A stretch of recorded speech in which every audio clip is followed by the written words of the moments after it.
నమస్తే, welcome to 95 news. ముందుగా బులెటిన్లో హెడ్లైన్స్ చూద్దాం.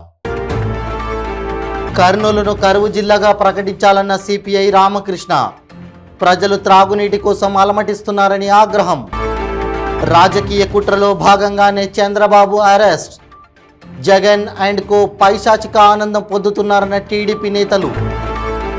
తిరుమల శ్రీవారిని దర్శించుకున్న డీజీపీ రాజేంద్రనాథ్ రెడ్డి. రంగనాయక మండపంలో ఆశీర్వచనం అందించిన వేద పండితులు. అమలాపురం జిల్లా ఎస్పీ కార్యాలయంలో ఘనంగా అమరవీరుల దినోత్సవం. పోలీసుల గౌరవ వందనం స్వీకరించిన మంత్రి పినిపే విశ్వరూప్. ఇక ఇప్పుడు బులెటిన్లో డీటెయిల్స్ చూద్దాం. కర్నూలును కరువు జిల్లాగా ప్రకటించి కరువు సహాయక చర్యలు చేపట్టాలని సిపిఐ రాష్ట్ర కార్యదర్శి కె రామకృష్ణ, జిల్లా కార్యదర్శి గిడ్డయ్య డిమాండ్ చేశారు. ఆదోని మండలం ధనాపూర్ గ్రామంలో పంటలను పరిశీలించారు. పశ్చిమ ప్రాంతం ఆదోని, పత్తికొండ, ఆలూరు, ఎమ్మిగనూరు, మంత్రాలయం, కోడుమూరు నియోజకవర్గాల్లో కరువు విలయతాండవం చేస్తోందన్నారు. ఈ ప్రాంత ప్రజలు త్రాగునీటి కోసం అలమటిస్తున్నారన్నారు.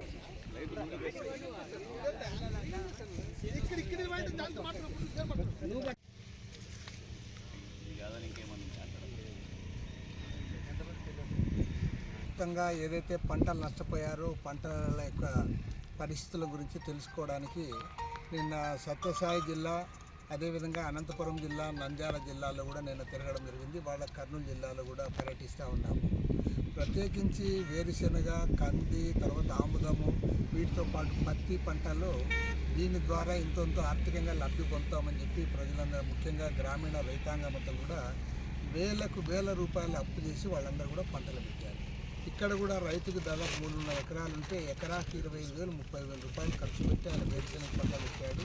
ఇప్పుడు వర్షం వచ్చినా సరే ఒక ఎకరాకు ఒక సంచి కూడా ఈరోజు విత్తనంకాయ వచ్చే పరిస్థితి కనపడాలి.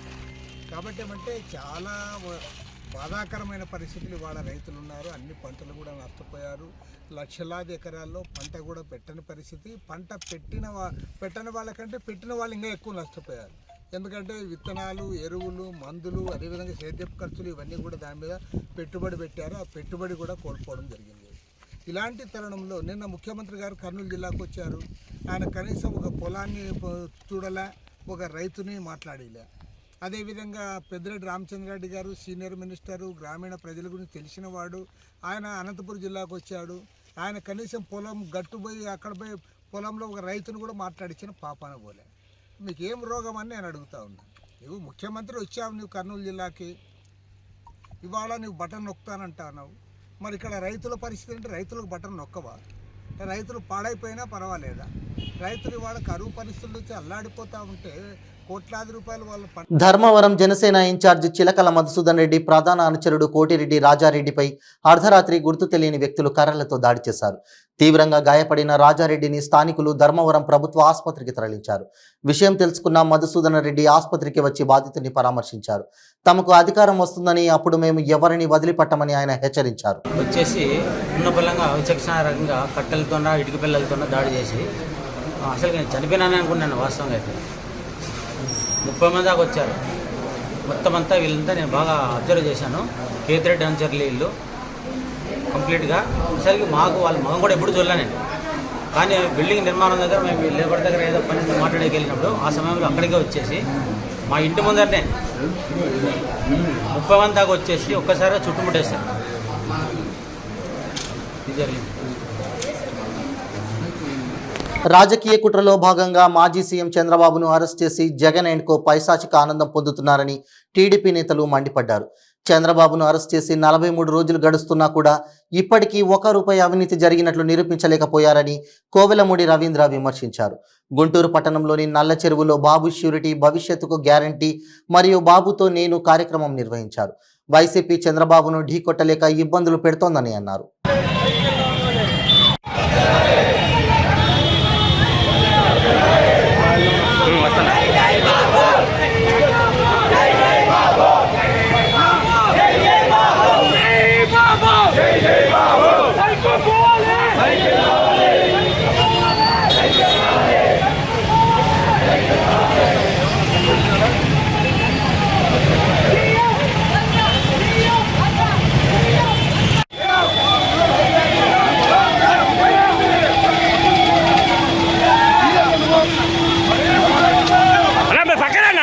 ఈ రోజుటికి మా దేవుణ్ణి అరెస్ట్ చేసి 42 రోజులు అవుతుంది.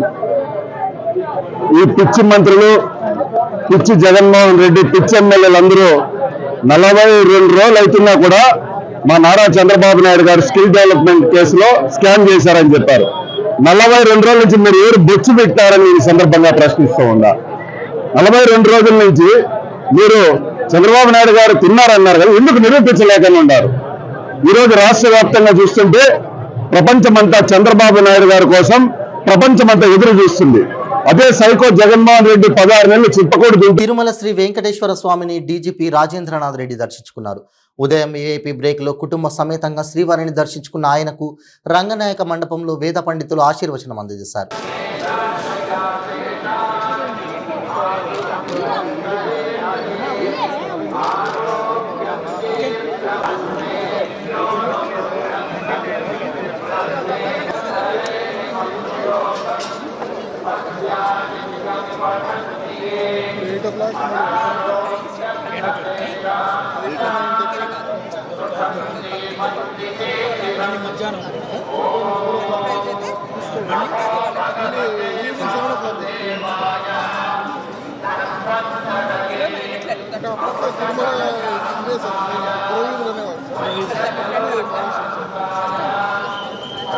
మాడ అంటే ప్రమిదే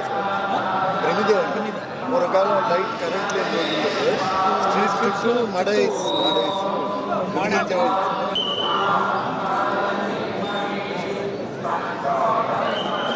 అలా మాడాయి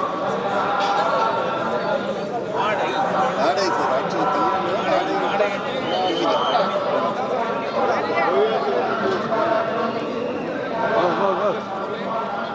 ఎలక్షన్ కమిషన్ కొత్త ఓటరు ఐడి కార్డు పొందిన దంపతులు షాక్కు గురయ్యారు.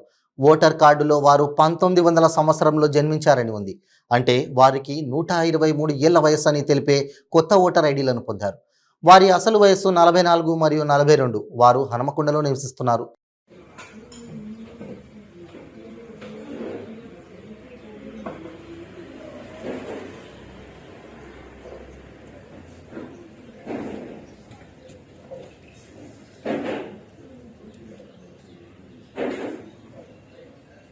నా పేరు కోడెపాక కోటిలింగం, సన్న పుప్పలయ్య, గ్రామం కమలాపురం, మండలం కమలాపురం. నేను ఓటర్ కార్డు అప్లై చేసుకున్నప్పుడు నా వయసు 1979 అని చెప్పి రాసి ఇవ్వడం జరిగింది. అదేవిధంగా అధికారులు కూడా రాసుకోవడం జరిగింది. కానీ ఈ ఎలక్షన్లో వచ్చిన కొత్త ఐడి కార్డులు, ఇంతకుముందుకు ఏపీ అనే ఒక ఐడెంటిటీ కార్డులు ఉండేది, ఓటర్ ఐడి కార్డులు. కానీ ఇప్పుడు TUJ అనే ఒక ఐడెంటిటీ కార్డులు తెలంగాణ గవర్నమెంట్ ప్రవేశపెట్టిన ఎలక్షన్ కార్డ్స్. దాంట్లో వయసు 123 సంవత్సరాలని చెప్పి నా యొక్క కార్డు మీద డేట్ ఆఫ్ బర్త్ 1900 అని చెప్పి ఇవ్వడం జరిగింది. నేను ఇది చూసుకొని నా యొక్క SSC మెమో మరియు ఓటర్కు సంబంధించిన కొత్తగా ఫామ్ ఇస్తే ఆ ఫామ్ రింపి MRO ఆఫీసులో నా భార్యది నాది ఇద్దరి తీసుకుపోయి ఇవ్వడం జరిగింది. ఇప్పటి వరకు కూడా వాటిని సరి చేయలేదు. నేను మళ్ళీ పోయి మీ సేవ కేంద్రంలో కానీ ఆన్లైన్ కేంద్రంలో కానీ చూసుకుంటే అదే 1900 చూపిస్తాను. మరి మా భార్యది నాది సేమ్ 123 సంవత్సరాలు ఇవ్వడం ఇది ఏందమ్మా అని చెప్పి నేను ఆఫీసర్ల దగ్గరికి పోయి కూడా తెలియజేయడం జరిగింది. వాళ్ళు ఇది చూసి కేవలం నవ్వుతూ మాట్లాడేందుకు సరి చేస్తామని చెప్పింది, కానీ ఇప్పటి వరకు కూడా సరి చేయలేదు. దయచేసి నా యొక్క ఎలక్షన్ కార్డులను సక్రమైన డేట్ ఆఫ్ బర్త్ ఎంట్రీ చేసి నాకు మళ్ళా ఐడెంటిటీ కార్డ్స్ ఇవ్వవలసిందిగా ఎలక్షన్ అధికారులను కానీ ఇక్కడ ఉన్న గవర్నమెంట్ అధికారులను కానీ కోరడం జరుగుతున్నది. బాల్య వివాహాలు సమూలంగా నిర్మించడానికి కంకణబద్దులు కావాలని జిల్లా మహిళా శిశు సంక్షేమ శాఖ PDK ప్రవీణ, కాకినాడ కార్పొరేషన్ కమిషనర్ నాగా నరసింహారావు పేర్కొన్నారు. జిల్లాలో బాల్య వివాహాల నిర్మూలనకు సమాజంలోని ప్రతి ఒక్కరూ సామాజిక బాధ్యతగా తీసుకోవాలని జిల్లా మహిళా శిశు సంక్షేమ శాఖ PDK ప్రవీణ, కాకినాడ కార్పొరేషన్ కమిషనర్ నాగా నరసింహారావు పేర్కొన్నారు.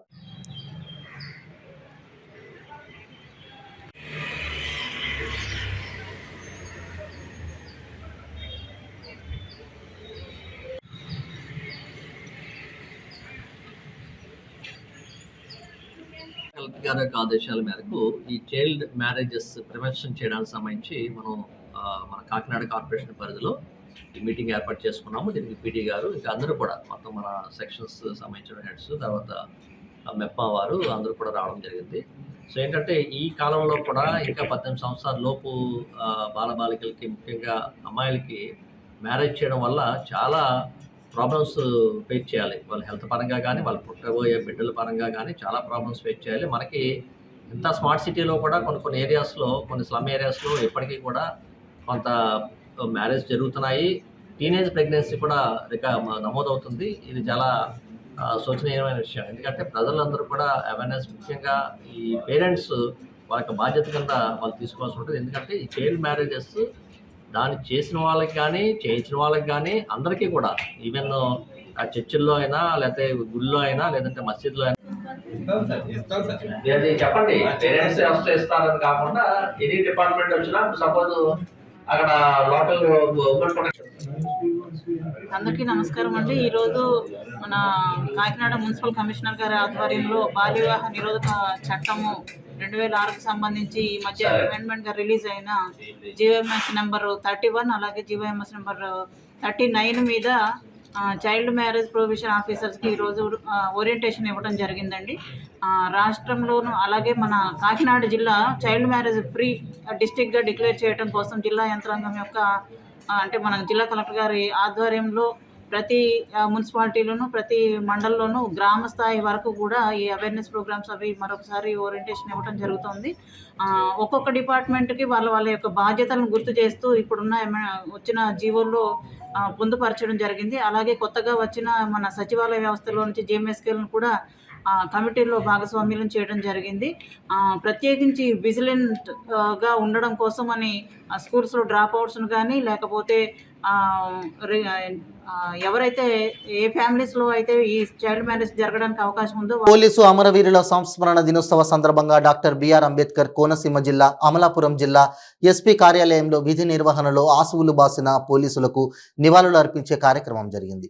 ముందుగా మంత్రి పినిపే విశ్వరూప్, కలెక్టర్ హిమాంశు శుక్లా పోలీసుల గౌరవ వందనం స్వీకరించారు. తర్వాత అమరవీరుల పుస్తకాన్ని ఆవిష్కరించారు. అనంతరం అతిథులు మాట్లాడారు. అక్టోబర్ 21 విధి నిర్వహణలో ప్రాణాలు కోల్పోయినటువంటి పోలీస్ అమరవీరుల మృతికి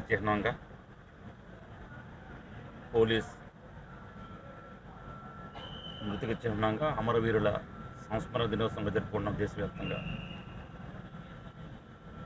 ప్రతి సంవత్సరం కూడా సెప్టెంబర్ 1 నుంచి ఆగస్టు 31 వరకు దేశవ్యాప్తంగా ఎంతమంది పోలీసులు విధి నిర్వహణలో అమరులైనారో వారందరికీ కూడా ప్రత్యేకంగా పోలీస్ శాఖ తరఫున, జిల్లా యంత్రాంగం తరఫున రాష్ట్ర వ్యాప్తంగా, దేశవ్యాప్తంగా నివాళులు అర్పించి వారు చేసిన త్యాగాల్ని స్మరించుకుంటూ మరి వారందరికీ కూడా వారి ఆత్మ శాంతి కలగాలని కోరుకోవడం జరుగుతుంది. అదేవిధంగా దేశ ప్రజలందరూ కూడా అమరవీరుల త్యాగాల్ని గుర్తు చేసుకోవడం జరుగుతుంది. ఒక స్పెషల్ డేగా దీన్ని పరిగణించాలని 1959 నుంచి కూడా ఇప్పటి వరకు కూడా పోలీసు మృతవీరుల సంస్మరణ దినోత్సవంగా అక్టోబర్ 21 మనం జరుపుకుంటాం. నిజంగా కూడా ప్రజాస్వామ్యంలో పోలీసు వ్యవస్థ అత్యంత కీలకమైంది. అంతర్గత భద్రత విషయంలో కానీ, దేశ పరిరక్షణలో, అదేవిధంగా విధి నిర్వహణలో అనేక మంది మరి వారి ప్రాణాలు కోల్పోతూ ఉంటారు. ఇవాళ రాష్ట్రంలో కూడా శాంతి భద్రత విషయంలో, శాంతి భద్రతల పరిరక్షణ కోసం ఎంతోమంది వారి ప్రాణాలు సైతం లెక్క చేయకుండా మరి శాంతి భద్రతను పరిరక్షిస్తారు. వారందరికీ కూడా మరి జిల్లా యంత్రాంగం తరఫున, రాష్ట్ర యంత్రాంగం తరఫున, ప్రజల తరఫున వారి మృతికి సంతాపం తెలియజేసుకుంటూ వారి కుటుంబ సభ్యులందరూ కూడా ప్రగాఢ సానుభూతిని తెలియజేసుకున్నాం.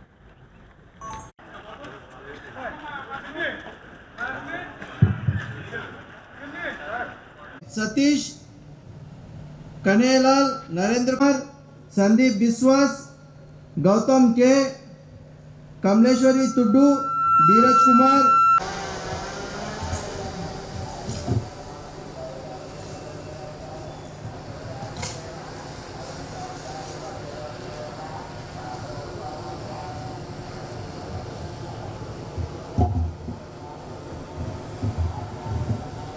నెల్లూరు జిల్లాకు చెందిన ముగ్గురు దొంగలు షేక్ షావుల్, షేక్ గౌస్, షేక్ ఆబిద్ పగటిపూట చోరీల్లో వీరు ఘనులు.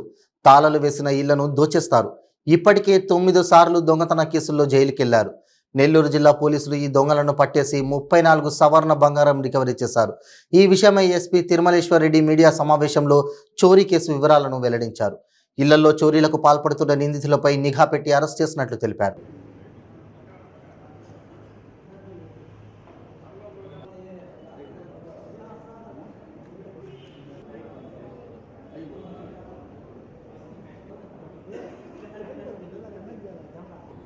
ఈరోజు మనము నెల్లూరు సిసిఎస్ పోలీసులు అలాగే నెల్లూరు రూరల్ పోలీస్ సంయుక్తంగా కలిసి ఈ డిహెచ్బి పగటిపూట లాక్డ్ హౌస్లో నుంచి దొంగతనం చేసినటువంటి ముద్దాయిల్ని ముగ్గురిని అరెస్ట్ చేయడం జరిగింది. వాళ్ళ నుంచి సుమారు 34 సవర్ల బంగారు రికవరీ చేయడం జరిగింది. ఈ ముద్దాయిలు 9 సార్లు అరెస్ట్ అయ్యి వివిధ కేసుల్లో వాళ్ళు రిమాండ్కి వెళ్ళి ఉన్నారు. మళ్ళీ ఇప్పుడు మనకి కొత్తగా జైలు నుంచి బయటికి రావడం మళ్ళీ అఫెన్స్ చేయడం జరిగింది. ఇప్పుడు దీనిపైన మనం టెక్నికల్ ఎవిడెన్స్ అదంతా పెట్టి ఈ కేసును కూడా మనం దగ్గరలోనే ఫైనలైజ్ చేయించేదానికి ప్రయత్నం చేస్తాము. వీళ్ళు ఏంటంటే లాక్ చేసిన హౌస్ని వీళ్ళు ఎంచుకుంటారు. అది ఊరి బయట ఉండడం కానీ రెక్కీ ప్రాపర్గా చేసుకొని ఎవరు లేరన్న సమయంలో చూసి వీళ్ళు ఇల్లు తాళం పగలగొట్టి లోపలికి వెళ్ళడం జరుగుతూ ఉంది. దీనిపైన మనకు సిసిఎస్ పోలీస్ అలాగే Nellore rural police sub division police ఆఫీసర్స్ని ఈ సందర్భంగా నేను ఐ కంగ్రాచులేట్ దెమ్, ముఖ్యంగా సిసిఎస్ డిఎస్పీ వారి టీమ్ని. దే రికవర్డ్ అరౌండ్ 34 సవర్లు 34x8 దగ్గర 350-400 గ్రాముల బంగారాన్ని రికవరీ చేశారు. విశాఖ శ్రీ శారదాపీఠంలో రాజశ్యామల అమ్మవారి శరన్నవరాత్రి మహోత్సవాలు కొనసాగుతున్నాయి. రాజశ్యామల అమ్మవారు 7వ రోజు మహాలక్ష్మి అవతారంలో దర్శనమిచ్చారు. శంకు చక్రాలను చేతపట్టిన అమ్మవారి అలంకరణ భక్తులను విశేషంగా ఆకట్టుకుంది. పీఠాధిపతులు స్వరూపానందేంద్ర, స్వాత్మానందేంద్ర స్వాములు అమ్మవారి అలంకరణకు హారతులిచ్చి పూజలు చేశారు. శరన్నవరాత్రి సందర్భంగా లోక కళ్యాణార్థం చేపట్టిన రాజశ్యామల యాగం కొనసాగుతోంది. శ్రీ వెంకటేశ్వర స్వామివారి నవరాత్రి బ్రహ్మోత్సవాల్లో రాత్రి శ్రీ మలయప్ప స్వామివారు గజవాహనంపై భక్తులను కటాక్షించారు. వాహనం ముందు గజరాజులు నడుస్తుండగా భక్తజన బృందాలు భజనలు, కోలాటాలు, జియంగర్ల గోష్ఠితో స్వామివారిని కీర్తిస్తుండగా మంగళ వాయిద్యాల నడుమ స్వామివారి వాహన సేవ కోలాహలంగా జరిగింది. విశేషంగా విచ్చేసిన భక్తులు అడుగడుగున కర్పూర హారతులు సమర్పించి శ్రీవారిని దర్శించుకున్నారు. పోచమ్మ ఆలయంలో దేవి నవరాత్రి వేడుకలు ఘనంగా జరుగుతున్నాయి. మహిషాసుర మర్దిని అలంకరణలో అమ్మవారు దర్శనమిచ్చారు. తెల్లవారుజాము నుండి భక్తులు అమ్మవారిని దర్శించుకొని మొక్కులు చెల్లించుకున్నారు. ఈ వేడుకల్లో భాగంగా మహిళలు కుంకుమ పూజతో పాటు ప్రత్యేక పూజలు చేశారు.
హారాతులివ్వరే మంగళహారాతులివ్వరే అనురాగ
బులెటిన్ ముగించే ముందు హెడ్లైన్స్ మరోసారి.